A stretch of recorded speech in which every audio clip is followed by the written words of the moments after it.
6:58 and 40 seconds. All right, we, Okay. is your mic on? Yes, it is. All right, you can, Look at you with the control. Middle is off, right?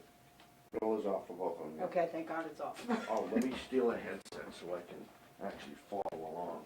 You gonna follow along? Yeah, remember, I'm gonna follow along online, and I'm gonna follow along in studio. Oh, right. India, October 25th to... So if I go like this, It's okay, this October will be- 25th 's fine. This will be our little hand signals. If I go like this, Yep, I'll go, turn the mic up. a turn little. her up. Now, which one is she? She is. Channel 1? Yep, she's you. She's right here. Is this one, Channel 1? That's you. That's me. That's her. This is her. Okay, you ready? She's Channel 2. I guess so. Yeah, 2, okay, yep. Channel 2 is Tina. All right, I turn them on? Yeah, let's do that. Yes.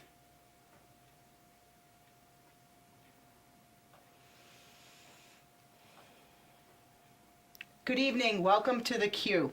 Tonight we have Tina Walsh in studio with us. This is a weekly show dedicated to hope and inspiration and giving back to the community. Thank you, Tina, for joining us. Thank you for inviting me. I'm thrilled to be here. And tonight we're going to talk about yoga adventures. Yes. And so tell us, Tina, I know that you started this journey a long time ago. Tell us a little bit about how you got involved in the type of work that you do. I found yoga probably around 2000, maybe a little bit before that. And so I was at a time in my life where things weren't going so well. And I felt like I needed something to help me along. And so I found, yoga was what I found. And so I started taking classes, and once I started taking classes, I just knew it was the road for me, and I knew it was my path, and I knew I would be teaching. And so I immediately went to my first yoga teacher training that year, and I've been training ever since, and I've been involved ever since. So it's my love, it's my passion, and I teach from the place where it's helped me so much in my own life. And what did you previously do before this yoga adventure? Actually, I wore a couple of different hats over the years. So I was, in my most recent corporate job, I was a project manager at a Boston bank, a big financial institution. Prior to that, I was a paralegal in a mid-sized Boston law firm for many years. So what a change. Yeah, like a 180. Yeah. Right? Yeah. And so tell us a little bit about the yoga adventures, or the, I don't know if you call them workshops or seminars or Yeah, so really I call them yoga adventures Okay. because they're not retreats and they're not workshops. And so I really wanted to bring travel into my own life and somehow become a better global citizen along the way. And so I decided to start doing trips. And again, we're not going to a destination and sitting on a meditation cushion or on a yoga mat. My whole premise is let's go live the culture. Let's go take our yoga and live it. Because people sometimes think that yoga is just like you're on your mat and you're doing some postures, and that is yoga. difficult postures. But yoga has so many facets to it, and it really is a way of life. And so as we take this yoga and we go out into the community, we partake. We live and we learn and we bring mindfulness to all the activities that we do. So we try to learn about the culture that we go to. And then we, have farm-to-table meals usually. And somehow we give back to whatever community we go to. So a couple years ago, I did my first yoga adventure, and that was to Costa Rica. Yes, tell us about that. Yeah, so that was my first trip personally, abroad. So that was very exciting for me in a lot of ways. It was exciting and scary, but I was thrilled to be going and taking a group of, it was 8 women and 1 man, I believe. Maybe that was the second trip to Costa Rica. Maybe the first one was 9 women. And so we went to Costa Rica. We did 3 parts of that country. We did the rainforest. We did, Had you ever been to Costa Rica before? no, No, okay. no. But all the trips are very planned out. You know, the itinerary is put together. We always have a guide. So it's a very safe way to travel. So in Costa Rica, we did the rainforest, we did the cloud forest, and then we did the volcano. I can't think of... Oh, the Nicoya Peninsula. That's what it was. Yeah. Okay. The Nicoya Peninsula. That escaped me there for a minute. And so we explored all those different parts of the country. So, you know, in a week's time, you know, you just weren't in one place. We were traveling. And as part of that, we had a dance lesson. We did, you know, I taught yoga every morning. And we went out into the community. You know, our community service in Costa Rica was with school kids. And so we brought supplies for the kids, you know, school supplies. Everybody was asked. So did you know the supplies ahead of time? We did. You know, they were standard supplies. Again, Costa Rica's a third world country. Okay. And so it was basic things like pencils, crayons, markers, paper, coloring books. They must have been thrilled. They were. And so Yeah. then we got to go out into the schools. So we visited 2 schools. And the first school we went to, the kids, you know, welcomed us and they danced for us in their native dance and their native costume. And I can just remember I was just standing against a wall in tears. Like it was so touching and so moving. And then we volunteered in the schools. And so what we did as a group, we did some painting in the school. We did some gardening with the children. And so that was one of the schools. And I did yoga with the kids, you know. Was there anybody who had never been on these retreats, or maybe who had not done any community service projects, or were? You know, I can't speak for all the women, but I think for a lot of us, it was kind of like a life-turning, you know, a life-changing trip. Mm-hmm. Because for all of us, I think the collective group, we were all women, and we had somehow wanted to incorporate travel in our life. And again, the thought of doing it alone, you know, was frightening, like had a scary element to it. So it was nice to put a group together and then to go. And so the community service part either, like on a global level, I don't think any of us had ever really participated in that in the way that we did there. I mean, I think we were all, you know, somehow humanitarians here in our own culture. Right. And I think that was the big thing for me, was I really learned, you know, I'm a humanitarian at heart. Like, just because people aren't in America doesn't mean that they don't need help. And it doesn't mean that I somehow can't contribute in a small way to make the place a better place for the people that live there. Right. And what better way to start than with kids? Oh, That was awesome. It was awesome. And just to see the smiles on their faces, and it was a great experience. And I know that you went to Italy, and you most recently have coming up India, right? Yeah. So you have a wide range of places that you go.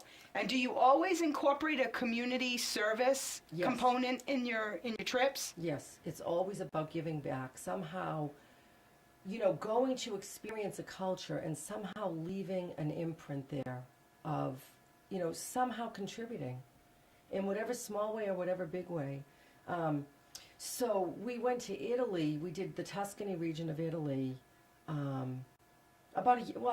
was in November of 2015. And we spent a week in the Tuscany region. And again, not just in one place. You know, we did yoga every morning. We stayed at a villa, a 14th century villa in a little town called Fellini Valdarno. And You say that quite well. thank you, it's my Italian heritage. And from there, we visited. We stayed there in the villa the whole time we were there, but we traveled from the villa, from that place, by train, by car or bus. And so we saw, we saw Rome, we saw Venice, we saw San Gimignano, which is a little wine community. We went to the wine villa where they made the wine. We had an experience there of tasting the wine, doing yoga on the And land. lunch. Yeah, Lunch. lunch. It was fabulous, and then our community service there was with the elderly. Mm-hmm. And so it was, I guess, not quite the same as what we have here, but I would compare it to what we have in the States as like an assisted living community. Mm-hmm. And so we got to meet with the residents there and, spend a day assisting in various ways. So that was our Italy trip. And then I went to scope out India in January. And so, for me, India is so important because India is really the motherland of yoga. It's the origin of yoga. So that's always been on my radar that I have to go to India because Right. it's the roots of yoga. And so I went there. I was 10 days in India. I was with other women, and I was scoping out my own trip that I'll be leading in October. We'll be in India October 25th, I believe, through November 4th. And actually, we're really fortunate because when we go to India in October, November, it will be during their highest holiday, which is called the Diwali, or the Festival of Lights. Oh, so it's nice. their highest spiritual holiday. So I feel it's like a bucket list trip, to be able to go and experience that. Right. And so when I was there in January, I was asking our guide then, I was, asking him, can you tell me, what is the Diwali like? What will it be like? What do I expect? And he said, well, the only way I would be able to explain it to you is it would probably be the equivalent in the States of a combined Christmas and July 4th. Really? Yeah. Wow, that's big. Yeah, it's Very really big. big. Yeah. So I guess everybody decorates their houses with lights, and they have many, many celebrations. And in Indian culture, anyway, they have so many celebrations. I mean, even while I was there for 10 days, I can't even count how many celebrations were going on because they celebrate so many of the deities, the goddesses, the gods. So it's a very festive, colorful culture in some way. Very poor, but very festive, very full of life, like very alive and colorful, that's what I loved about it. So you've taken your yoga practice here and sort of expanded it into other countries. Mm-hmm. And do you do yoga on these adventures? Yes, and everything on the adventures is optional for the people who come with us. Like you always have a choice whether you want to partake in any activity. Yoga is offered every day, but again, there's a choice there. If you want to partake, you do, and if you don't, you don't have to. And I teach a really gentle yoga. I was just going to go there next. Yeah. So tell us about your yoga, because some of us have visions of, downward dog, and Right. maybe we can't do downward dog. Right. And I'm glad you asked me that because sometimes there's a misconception in yoga too. I mean, even when I get phone calls from people, they always sort of preface, the conversation by saying, my doctor recommends yoga, or I've heard yoga's really good for you, but I'm not really a flexible person. And I'm like, neither am I. And so let's talk about the population that you service with yoga. So here, Yes, here. Sorry, I meant to say here. yeah, that's okay. That's okay. Yeah, so I again, I am really a humanitarian at heart. So I love people, and I love all people. Mm-hmm. And so that sort of has translated into my yoga. And what I mean by that is I work with children through elderly. And for whatever reason, I tend to gravitate toward illness. That seems to be so really a more therapeutic type of yoga to help people heal whatever is ailing them. What does that mean, more therapeutic form of yoga? What do you mean by that? Yeah, so for me what it means is it really means like looking at an individual, understanding.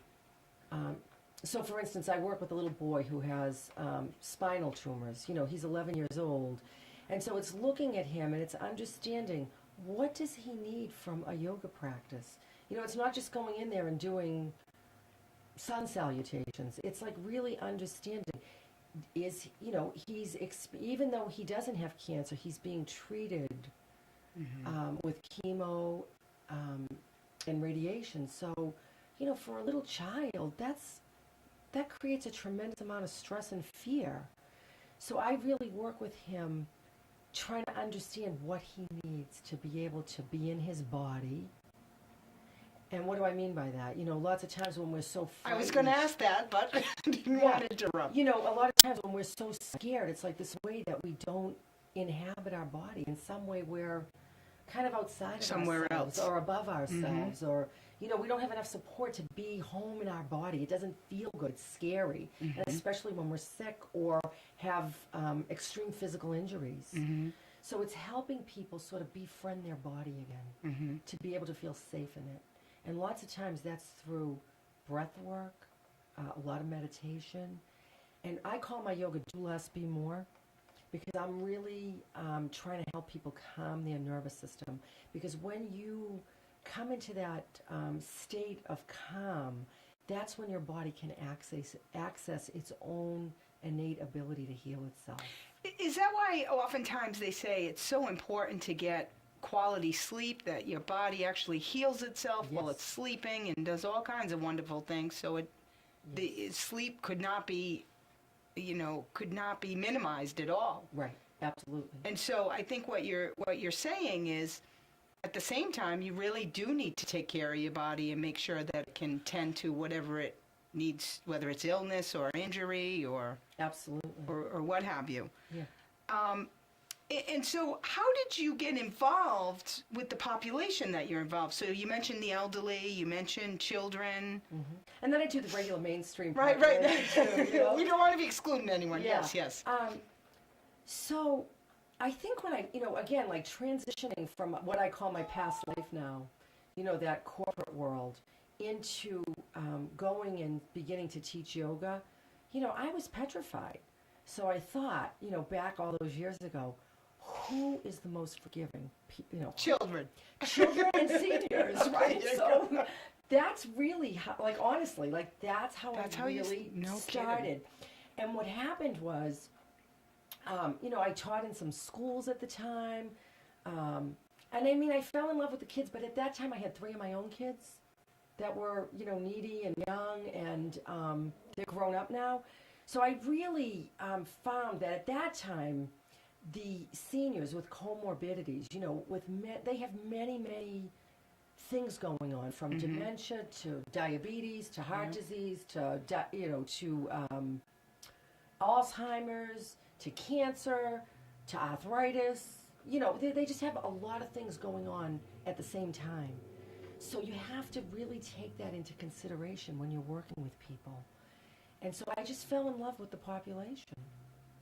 And I still teach at assisted living. I used to volunteer. So did you modify your yoga program to accommodate some of the elderly clientele that you service? Yes, when I teach elders, it's strictly from a chair. Okay. Probably 90% of the time. And so I also, over the years, have done specialized training. So I have done specialized training in yoga for cancer and chronic illness. Yes, tell us about that. Yeah, so I did that training in Yogaville in Virginia. And actually, that training was because I was selected based on my work with the elderly to be the yoga therapist for a research project at the Brockton VA Hospital. So it was a 2-year research project. That's fantastic. Yeah, it was really it was very exciting to help. I felt like here I was given this opportunity to help bridge East and West in some way. Bring the yoga into the hospital. And so while it had its challenges trying to, because in the medical model, everything has to have a protocol, and in a research study, everything has to be, pre-approved. Yeah, exactly. And it has to be, I can't think of the word I want. It has to be, watched, engaged, and what's the word I want? It has to be kept track of, Right. to gather the results. Validity. It Yes, needs validity exactly. to a research project. Otherwise, there's no sense doing it. Exactly. So it was, while it was it was exciting, Right. you know, to be part of that. But man, it had its challenges too, because here I was, I'm like, yoga like is this big expansive thing, and then to try to distill it into this protocol, you know, it was challenging, I bet. but exciting at the same time. And then, you know, to work with vets. So I worked with older vets who had cancer, Yep. and they had to be over 55. So the vets that I worked with, they were Vietnam vets, they were Yep. Korean War vets, they were World War II vets. So, you know, you had the cancer, but they obviously, you know, most of them were combat veterans. Mm-hmm. So they had the trauma that goes along with war, Mm-hmm. you know. So it was intense, you know, to be there and to see. But what an honor. It was. What an honor to be selected to really run the research project. Yeah, and it was with a whole, you know, it was a team of people. I was working with a physical therapist, you know, a woman who had a doctorate in physical therapy. So we evaluated each participant to understand their specific needs and to how to tailor the yoga to meet their physical needs. There was a psychologist who was part of the project. There was a nurse. And there was a couple of researchers from other hospitals who were part of our team because they had done similar things. And it was a 2-year study? It was a 2-year study. Wow. And when did that study end? Oh, let's see. I'm going to say maybe 2012, 2013. Okay. And I may be incorrect there. You know how time flies. That's okay. You know? That's okay. But it was a couple years back. And so that was, you know, that was really incredible. I had these, you know, these vets come in and, you know, when they're part of a research project, they get paid to be part of the research. Right, So right. I literally had guys come in the room and say to me, I'm here for the money. And I thought, whoa, here we go. This is a nice challenge. This is going to be really challenging. And yet, you know, there was a part of me that really, I trust yoga. Like, it's not me, it's yoga, you know, so I just have to facilitate, kind of bring the yoga in and trust that it's going to do its job. But what an intro. Oh, it was, and you know what? It was challenging, but by the end, it was so incredible to see what yoga had given these men. Right. And we had one woman in the study, only one woman that was part of the study, so it was mostly men. But I had grown men, you know, when we departed, crying, telling me, you know, all that yoga had given them. That's and wonderful. How it had helped them and how it had changed their life and how they would take these practices and use them. So it was moving, you know, it was wonderful. So I wanna shift gears a little bit and talk about the Sacred 7 chakra journey seminar, workshop, event? Yeah. What should I call it? Yeah, so I would say that's a long-term program. It's a 9-month program. Okay. My Sacred 7. And so I kind of feel like that is my program that kind of incorporates all that I've studied over the years. You know, I've really, it incorporates, you know, yoga. It incorporates, and how it incorporates, not physical yoga, but the many of the practices in yoga. So a lot of meditation in that journey. And we use the chakras, which are energy centers in the body. Thank you. For people who don't know what that is. And yoga's based on that, you know, so we take a chakra a month and we sort of go in and understand where our wounds are or where our trauma is in relationship or where our limiting beliefs are in relationship to that chakra. And then we work to... Give us an example before you go too far. So give us one example of a chakra and how it may apply to a trauma in someone's life. You don't have to give specifics, obviously, but... Yeah. So, well, it's interesting because none of the chakras sort of work alone. They're all this system and they work together. So I'll give you the example that comes to my mind is if we take the root chakra is located at the base of the spine. And each of the chakras has a physical location and they have some issues that go along with them. So the root is about survival. It's about fear. It's about belonging. It's about safety. So many issues that Yes. a lot of us have. Right. Okay. Right. Money is an issue. So, a limiting belief that might go along with that root chakra is like that might pertain to money and fear would be like nothing is free. Okay. So if you hold that belief, nothing is free. Right. It's like you live your life and your body organizes around that belief. Nothing is free. And so your experience out in the world is, guess Nothing's what? going to be free. That's right. Nothing is going to be. Okay, so we're going with everything's free. Right, but it's just like sometimes we don't understand how a simple belief shapes our life and shapes our experience. So that's really what we're trying to do. We're trying to help people understand. That's a very simple example Right. of a limiting belief and how it may shape their life. I'm trying to have fun with it for some of us who don't understand the technical stuff behind it, but it sounds like it's really a freeing experience that would allow you to experience more of life. Absolutely, and that is what I'm... Wow, I get that one right. I could Yeah, tell. Yeah. Okay, and good. I mean, that's what I'm all about for my own life. That's been my own experiences as I do my own healing work through yoga, through meditation, through body-centered psychotherapy. It's all about healing my own life, and that allows me to hold space for others to do the same. So, I'm yeah, sorry. go ahead. No. I was going to say it has given me so much freedom in my own life. So let's shift and talk about body-centered psychotherapy. Yeah. How did you get interested in that, and what kind of education training do you have in that, and what do you offer? Yeah. So, So first, sorry, I didn't mean to give you three questions at once, but the first one is, how did you get involved in body-centered psychotherapy? yeah. So how, I can remember like the moment really when I was, sort of gravitated toward it. So I was in a yoga dance training at the time. And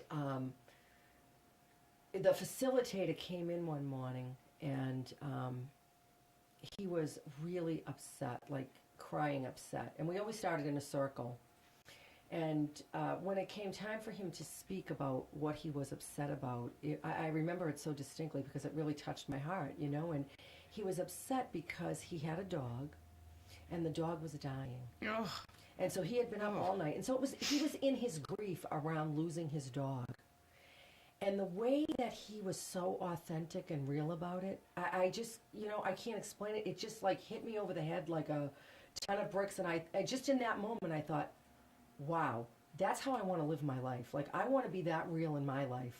And so, not in that moment, I didn't go to him and ask him where he learned that. I was, waited till the moment was right. Right. And I talked to him about that. I'm like, where did you do your training to kind of live like that? And he told me, this school in West Hartford, Connecticut, called Hartford Family Institute. And I can remember I made a phone call, and I've been there ever since, 8 years. Wow. Yeah. So And that was it. You signed up. I signed up and I went every year. And so how that school works, it's experiential learning. And so you're your own experiment, Uh-oh. So, well, yeah, so you do your own personal work in the program, which is how you learn the work. And so I graduated in 6 years. Then I did a post-grad year there. And this year I'm assisting. So you still haven't left. Oh, I know, I still haven't left. So you're never going to leave. I don't know. You know what? It's really my community. Right. At this point. Right. Even though it's far away, I still, I love what it offers, and I don't find that type of environment here. And I'm sure now, like again, 8 years ago, believe it or not, and that kind of work is a long time ago. Right. Things are sprouting up and things are becoming more and more popular here now also. Right. But that's my community at this point. So I'm assisting the creator of the work this year. And so that's been, it's been exciting and it's been triggering at the same time. It's hard to sit next to somebody who's got 50 years of experience under their belt. What a fantastic opportunity, though. It really is amazing. And so you're locally from here. I know you have a shop in Foxborough. Yes. And so you travel all the way to Connecticut? Every week. Every week. Every week. You for go. 8 years. Fantastic. For 8 years. For 8 years, yeah. And still counting. And still counting. And sometimes I joke and I say, I wonder if I should add up like my gas and like the miles I've put on my car, but I don't think that's a good idea. Yeah. No.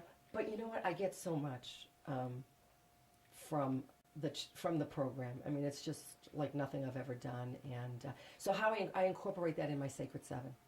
So it is using that work to help people heal their wounds, their traumas, their beliefs. And you know, trauma, like we talk about trauma in this culture, and a lot of times trauma is like, you know, it's got to be in a neon sign in like big uppercase letters.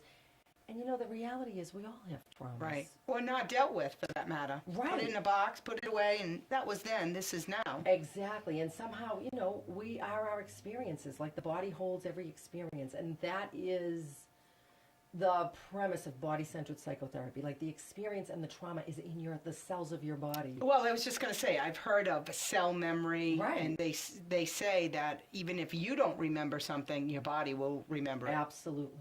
from the, you know, a trauma. Absolutely. And so it doesn't really go away. You have to process it and work through it, I'm assuming. My mantras: feel, deal, and heal. Oh, that's a rough one. We like the other one, the yoga. Be less. What was it? Do less, be more. Do less, be more. That one sounds right up my speed, by the way. I'm just letting you know. The other one, that's deep, but okay. But you can take it in baby steps, right? Absolutely. And you know, and some people are ready to do the group. Other people I work with individually. Mm-hmm.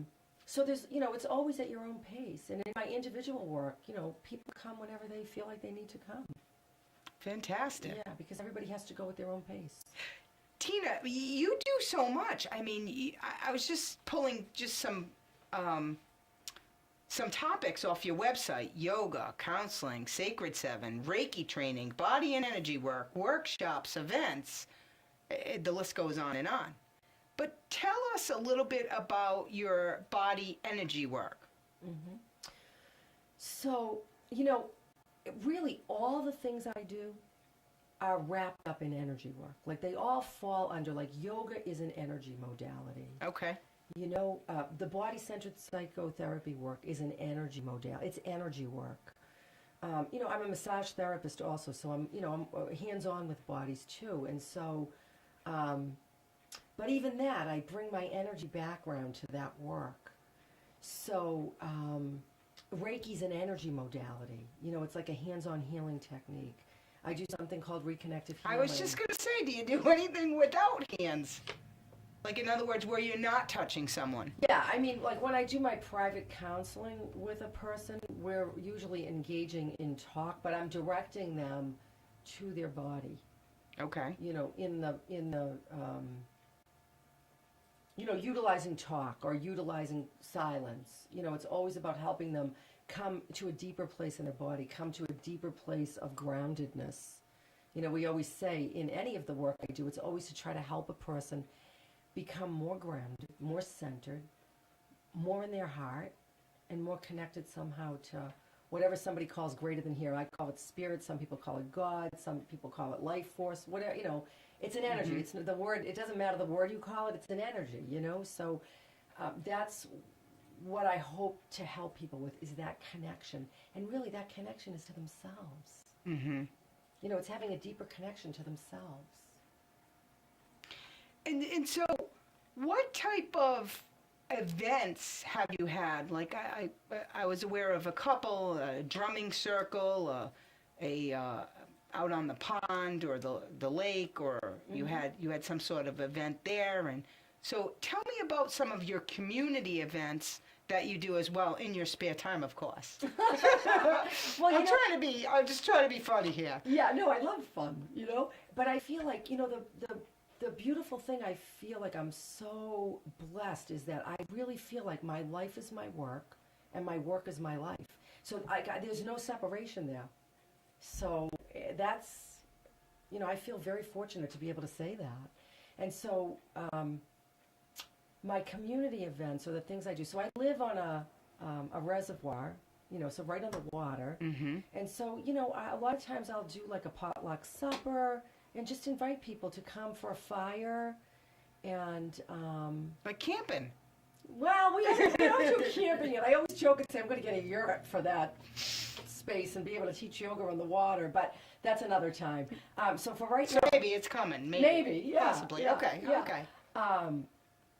So we may do a campfire, and a lot of times I love ceremony, so sometimes I'll do a ceremony. So a lot of times I'll do it in rhythm with nature, like it might be the equinox, it might be the solstices, it might be a full moon, because those are all powerful times in nature. Mm-hmm. So nature's a big part of, we're all somehow connected to nature. Right. So why not use it to our benefit? Right.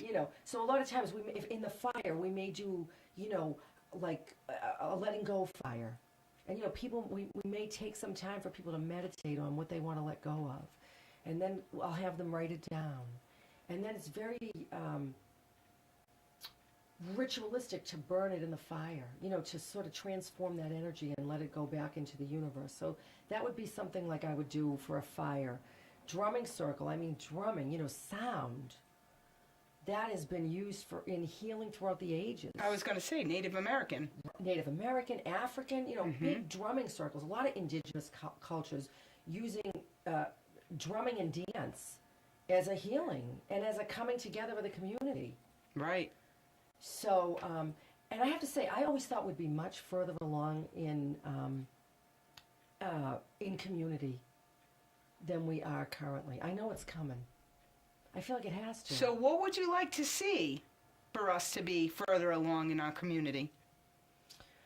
Well, what can people do, or what if you have any ideas or thoughts about what they could do to really be a part of the community and be a part of nature and Yeah, and I guess for me, like my vision for my own self is I always envision that I'll have a space, a community space where, the way you gather community is you let people sort of bring their wares in. So you have the artists, they hang their art for the beauty of the art for others to be able to witness the beauty of the art, right? That's healing.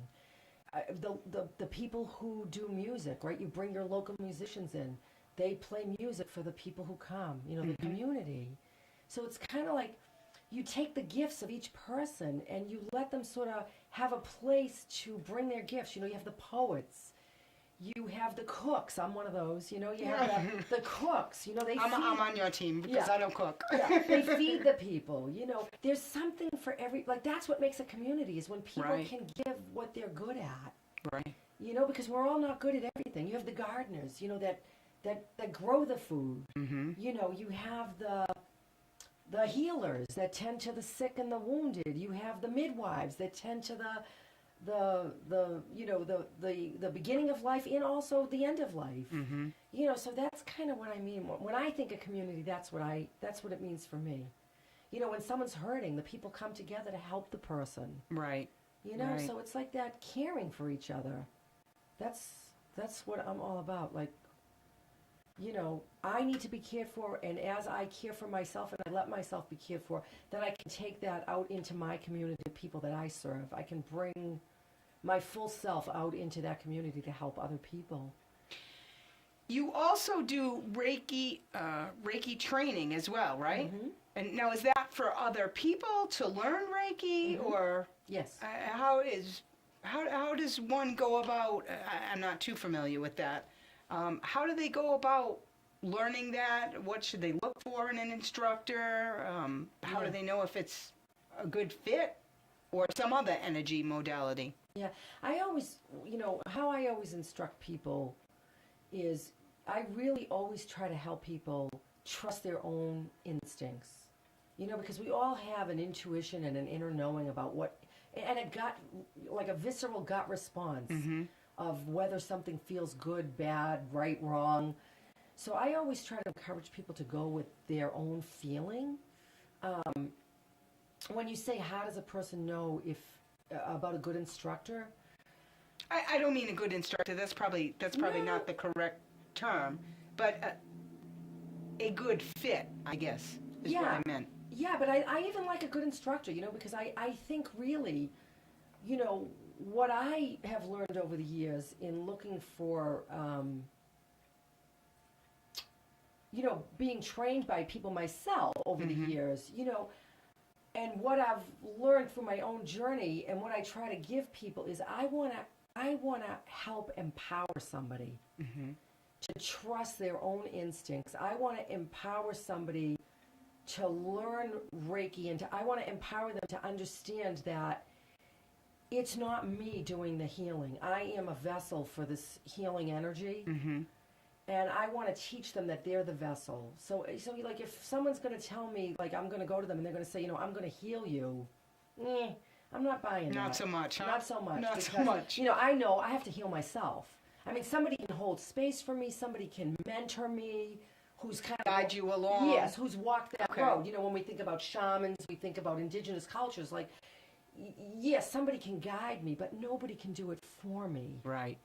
So I really, I want to come from that place when I'm working with people. I don't ever want somebody to think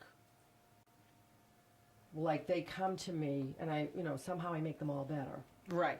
Because that's... It's nothing magical about it. It's work. Right, exactly. Not that I can't hold the space for the work, because I've done a lot of my own personal healing work for many years now. I absolutely can hold the space. So let me ask you this question. How do you not, and the sentence may not come out right, but how do you not get into that person's space? Like, how do you keep yourself distant enough that you're able to guide them and able to really help them on their journey, if you will? Like, how do you not get so involved? Like the dog incident, for instance, the guy who had grief for the dog. How do you stay separate and apart and maintain your own energy? Yeah, and I think, you have times, it's very important to be able to do that, and that's about boundaries, and that's about, doing your own work around being able to stay separate. And, it's very common in therapy. Sometimes there's transference, countertransference. And, if you come upon that where you feel like, your client triggers something in you. Like, for me as a therapist, my responsibility to myself and to my client is to go to my own therapist and, work it out. So that I'm not, so that I'm able to hold a clean space for somebody. So I take that very seriously, which is another reason why I still go back to Connecticut.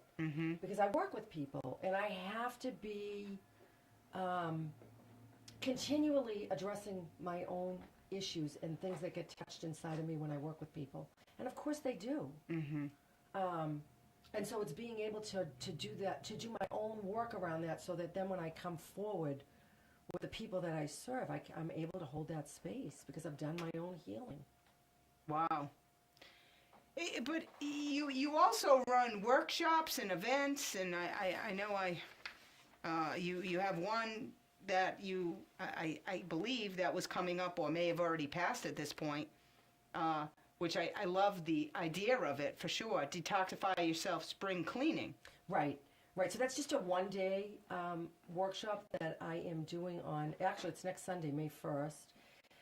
And so what we're going to do, again, when the seasons change, right, like, we're part of nature, so that affects our body, and our body goes through a period of adjustment. And so we can do things to support the body. We can eat a certain way. Eating foods for the season is a good way. That's...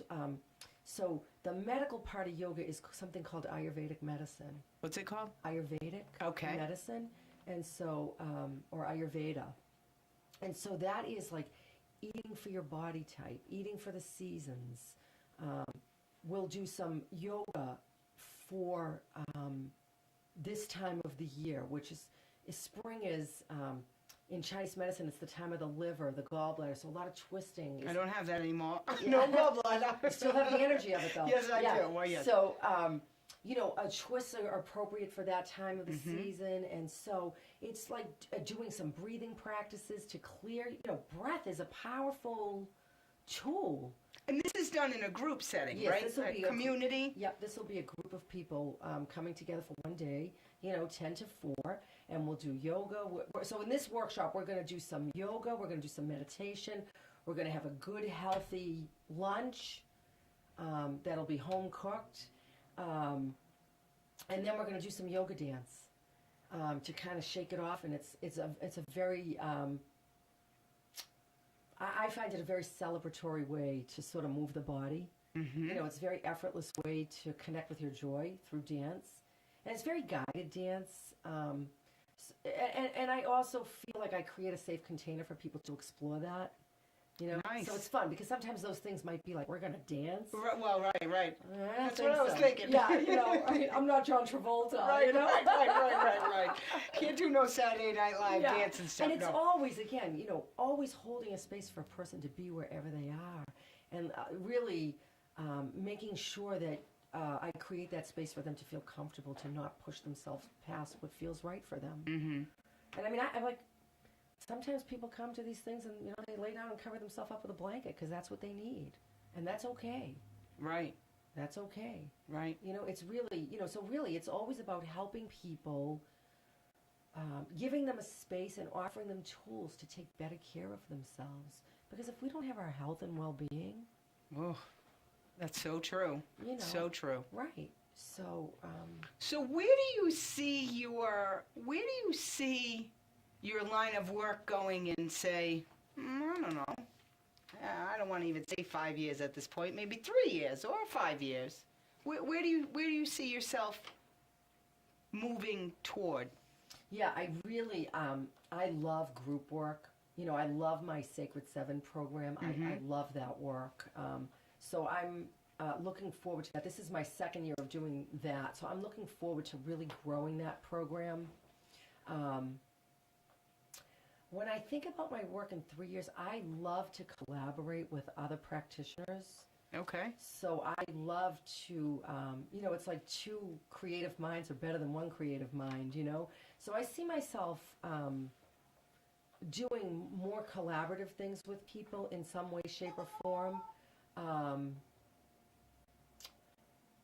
I'm writing a cookbook based on the chakras, you know. Wow. So, you know, cooking is really something I love, and it is my own creative expression. So I'm, you know, working on that. I'm also working on a deck of, like, divination cards around the chakras. And these are projects, you know. What about audio, Tina? I bring this up. Audio, CDs. Oh, yeah, I definitely. I'm just wondering. Definitely. I mean, over the years, I've had so many people ask me for my meditations. That would be me. Yeah. I've only been asking for, I don't know, a few years. Yeah. And again, you know, I have to do my own work around that. Right. Around being able to step forward in that way. And I take that seriously, because if I don't do it, if I don't deliver from a place of ground and center, Mm-hmm. you know, I'm not offering someone the best that I have to offer. And so I feel like it's really important to do this work when I feel ready to do it. Mm-hmm. And Do you think that's coming in the next 3 years? I do. Okay. Yeah, I think you it's do. here, actually. You think it's here? I think here I am sitting across from you. Yes, you are. Yes. Yes, So you yeah, are. I think it's here. Good. Yeah, I think it's here. Yeah. Fantastic. And I feel grateful that I didn't rush myself. Right, Because, right. you know, I feel like I'd be doing it more from a place of pressure, more from a place of Right. ego. And I want to do it because it feels right, and the time is right, because I feel like whatever I deliver is going to be that much better. Right. You know, when it comes from a grounded, heartfelt space. You know? So do you see yourself doing more group work than individual? I mean, I love it. See, that's the thing. I love the group work, but I love working one-on-one with people. I have, Right. you know, I'm really, I feel like I'm very good at that work, but I also feel like I'm very good with group work. Again, I love people, and I love working with them in many ways, in all ways. And so I just feel like, why do I have to have limitations on myself? Right. You don't. I don't. And so your younger adventures, what other places or ideas do you have for that? Yeah. So, Anything on your radar? Yeah. I mean, I know India is coming up in October 25th. By the way, is there any openings on the India trip? yes, India is just really going to be advertised. I'm hoping the email blast is going to go out this week. So, yes. So let's talk about that. Yeah. How would people get in touch with you if you can? If you can give whatever contact information if they're interested in that? Sure. Yeah. So my website is www. And it's Lighten, Lighten -up, UP, and then wellness.com. My email is Tina, Tina, at lighten-up-wellness.com. And I'm always available for people. People can call me. If you want more information, feel free to call me. You can reach me at 508-208-8037. And also, you do individual work as well. So you talked about children, you talked about elderly. So if someone feels as though this might be the right fit for them, they can contact you to see what your availability is as well. Yes. Regarding individual work. Yes. But getting back to my question on yoga adventures. Yes. Let's talk about you. So I know you're going to India in October. Mm-hmm. But what other ideas or places might you have in mind that you think would be nice to give back to community? Yeah. So I have Greece on my radar. Okay. I have Spain on my radar. I have Vietnam on my radar. I have Bali on my radar. And then I'll also do some local things too. And so, and again, each, again, just like here in our country, no matter where we travel, there's always need. Right. Right. That's what I'm learning. There's always need. Right. And how do you organize these? I mean, how do you possibly come up with all these ideas in such a structured, safe way to travel? Yeah, so I work with a company Okay. that helps me navigate that territory. Because Yeah. I was thinking, how would you possibly know what to do in Greece or what's needed? Right. So you work with somebody who has a lot of experience in the culture that you plan to, travel to, and you make sure that you get yourself a reputable guide and good transportation. And so I do that through this relationship that I have established with a company. Fantastic. And on that subject, I really want to speak about the community service in India. Sure. Because it's really, that was just so incredibly touching. Again, India is a poor culture. So we did 2 community service projects in India. The first one was we went to a home for girls. And so it's very common still in the poorer communities in India. If they have daughters and they're very poor, they give their daughters up because they cannot afford to take care of them. Oh, how sad. Right. So there's a great need for shelter and home for these abandoned young girls. Right. So one of our projects was we went to this home for I'm little listening girls. to nature outside the window. Can you hear it? I can, yeah. Do you hear him? Bird? Yeah, he's Chirping? chirping away, and I'm like, okay, it's almost dark out there. Where's he coming from? Sorry, Dave. It's Go all right. ahead. So it was this orphanage, and it was run by a young husband and wife, and it was a home for 100 little girls. Oh, And again, what they do is they feed them, they educate them, they clothe them. And so, but the conditions, again, compared to what they would have, right, right. they're kept clean, they're bathed, they're clothed. But it was astounding, Oh, to see. And so to go there, and what we learned by being there, again, understanding how you can be a good global citizen. The woman who ran the orphanage was explaining to us that $30, us making a contribution of $30 would feed those girls, 100 girls, for a month. wow. So, Wow. I'm not a wealthy woman, but I can make a contribution that does something good. Right, right. And to see it. exactly right before your eyes. Right. That's what drives Right. it home. Right. You see it. You see it. You feel it in your heart, and you say, "My goodness, how can I help?" It's not just a need in this country. There's need everywhere. Right. And why do I have to limit who I give to? That's Right. what I learned was I can be a great global citizen here as I travel. And so we did the orphanage, and then we did another, this place called Perkle Village, and also run by a husband and wife, but more elderly husband and wife. And So you got kids and the elderly in your trip. Good job. yeah, but this was also for the kids. So they built a school, and they educate 200 children from the poorest communities, and their kids wear uniforms. I mean, this school is a state-of-the-art school. Like, they have state-of-the-art curriculum. And so while we were there, the founder of the school, he was walking, showing us around, and one of the women who teaches at the school now had gone to the school, and she saw the creator. And I never saw anything like it. It was the most moving thing I've ever seen. I mean, she came to greet him, and she dropped down, and she bowed to she kissed his feet because of what he had given her. Wow. In her life. Now she's teaching at the school. And so he created the school. It's all, they're called non-governmental organizations. They're NGOs. So for us, it's like a 501(c)(3) here in this country, Okay. a nonprofit.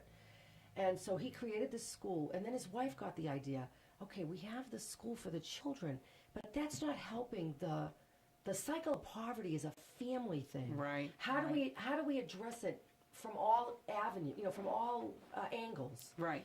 So her background was in fabric and design and art. So she started taking the women, the mothers, and bringing them into the village, into the school, and teaching them quilting. And then she started helping them sell their Wow. whatever they made. That's amazing. And then she started teaching them the business end of things. So now that's breaking the cycle. Right, of they have an poverty. income and they have a Right. skill and Exactly. Perfect. So again, just to see that and to participate in it in some way, and then to give something to help that continue.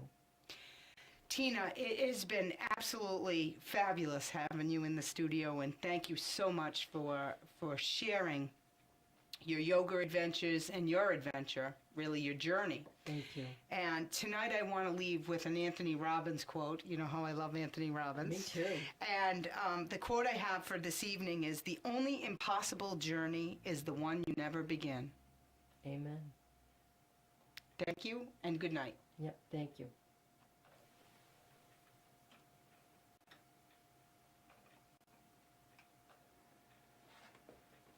I know we still have video going, but I think